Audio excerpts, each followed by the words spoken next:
let's offer a minute of silence. If you wish to be seated, that's fine. And then we would start the program.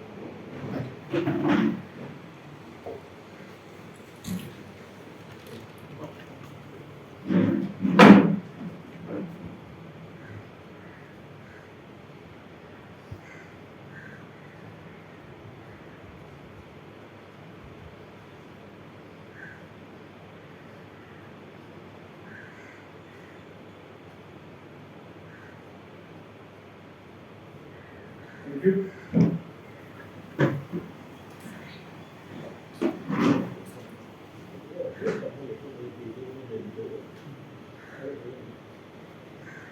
We have three of our friends from News Checker.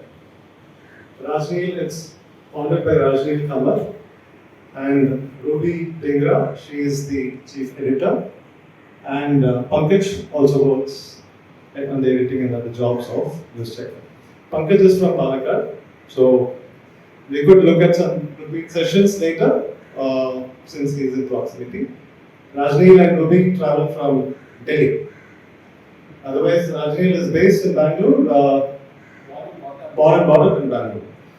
Now, News Checker is interesting on how they started in 2019, and today they have presence across India. Sri Lanka is something that they added in the last few months. They're then Bangladesh and Nepal.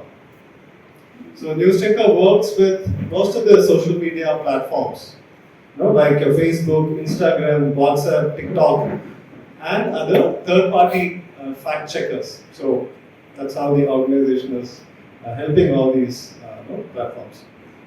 They are certified by the International Fact Checking Network in Florida, USA.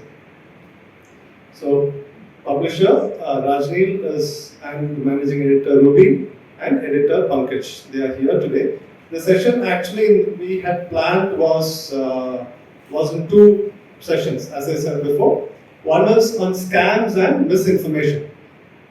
The relevance of this word will be shown by them. What is the scam? Which is, yesterday, incidentally, we had this in Chinmay.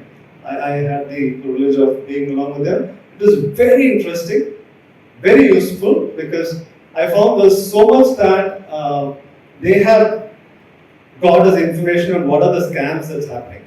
Scams, which I was initially connecting to, was all these phone calls coming in, getting us to, the FedEx call, which most of us are familiar. Of late, the calls frequency is increasing. Automated calls come in. You're asked to dial one or whatever you dial, the other person comes in and then they take you to their own, take us for a ride.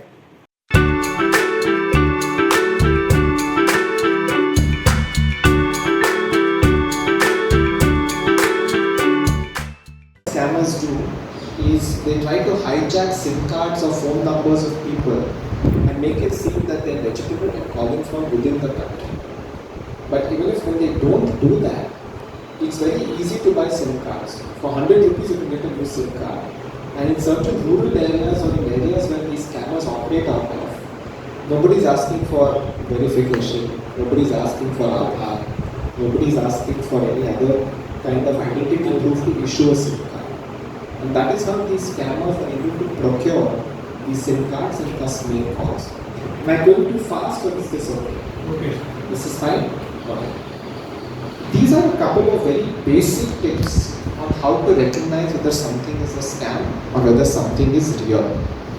Number one is that the messages you get, the emails you get, will usually have grammar errors and spelling errors. So for example, the S will become the dollar sign, the H will become the hash sign. And the reason why scammers do this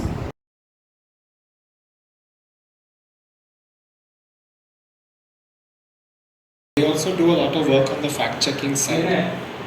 Fact, opinion, I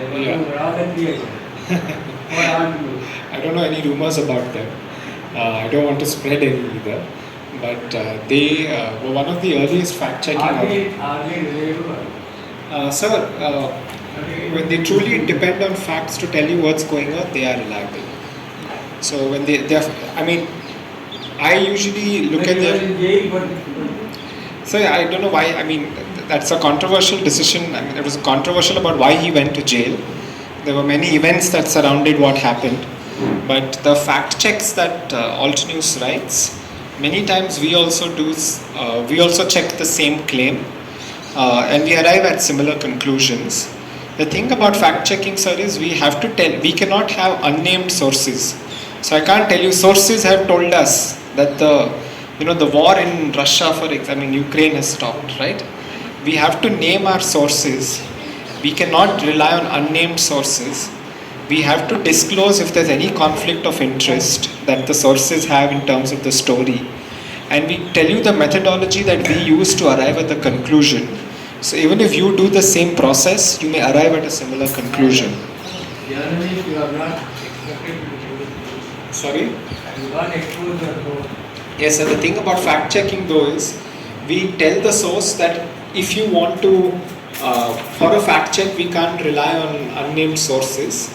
So you're going to be quoted in a fact check, and please note, you are going to be named. So only Also, speak you can to go back us. and check that information. Yeah. The reason why we say that, sir, is many times we've observed in our experience. Okay, so now this is Marlon Brando and Richard Gere. What is that? Fact or opinion? See, it's just so it's not the same, right? My favorite actor, actress can be somebody different. It's our opinion. It doesn't mean one person is better than the other. It just means that it's not going to be the same for everyone. So in this case, this particular doctor thinks that this is going to happen. It is possible that after 1 or 2 years, in hindsight, you can go and check whether his opinion was right or wrong, right? Then it can become a fact. But at this moment, it is an opinion because we don't know what's going to happen. When this was published, we did not know what was going to happen in the future. In this case, it's the same thing. And sir, you had said, I want to tell you why. In this case also, they are saying that this man has made this statement, right? But the thing is that this has been taken from a social media profile, okay? This is just a photograph. We cannot actually see him making this statement, right? So somebody, what they have done is they have taken a photo from somewhere else and they have taken a quote from somewhere else and they have combined the two and they are giving you an impression that this man has made this statement, right? But because all of us have some sort of level of trust in the World Health Organization.